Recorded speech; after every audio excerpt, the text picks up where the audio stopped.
Hello everyone, and welcome back to On Air with Ben Marco. Before I start, throwing up a warning that this game is rated M, meaning it's for people who are 18 and older, and it can be quite bloody and violent.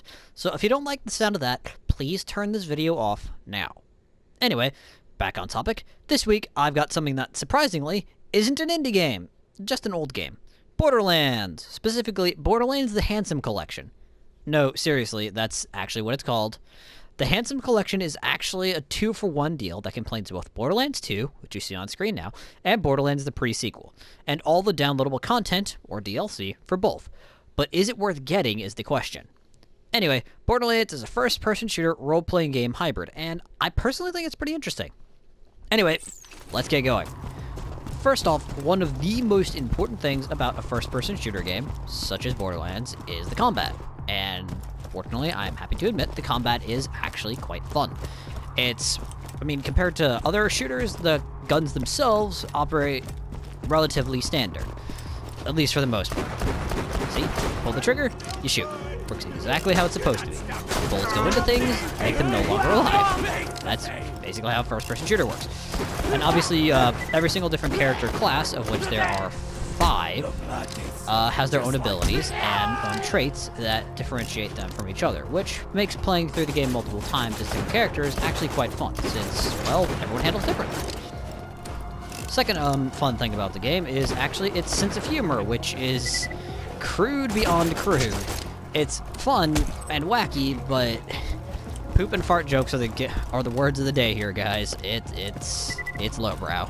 It's pretty lowbrow in terms of humor, but it goes with the flow of the game, and it sticks with it. It's very consistent with its humor. It doesn't try to pretend what it isn't, and it just wants to have fun.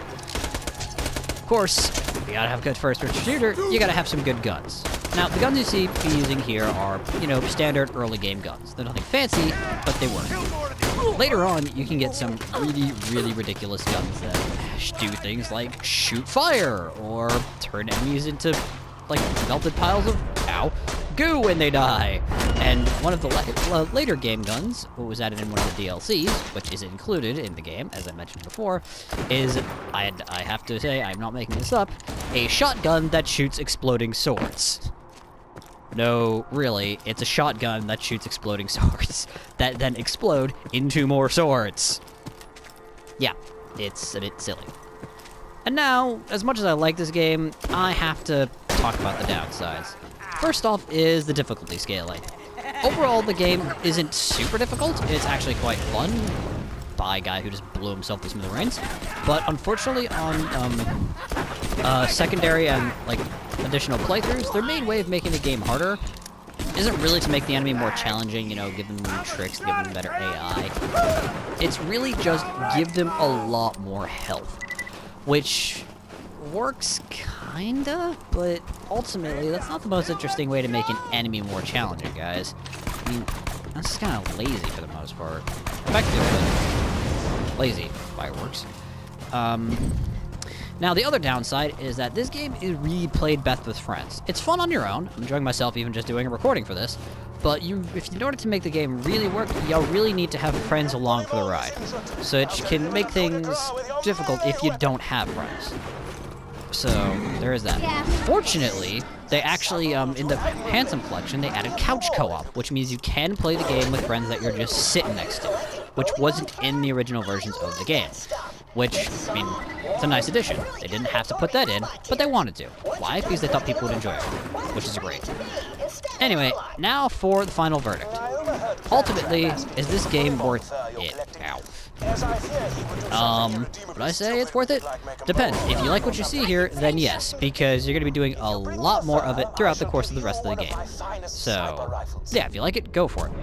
If you don't, then I would say pass, since the game is roughly $60, so it is not cheap. And really, even at that price, I will say it is something of a great deal, since when they came out, both games were $60 each. Now it's $60 for both and all of the DLC put together. That's pretty good. Anyway, this has been On Air with Ben Marco. Thanks for listening and watching, everyone. If you have any comments, just email me at bengamer24@gmail.com. Thanks for watching, and see you all next time.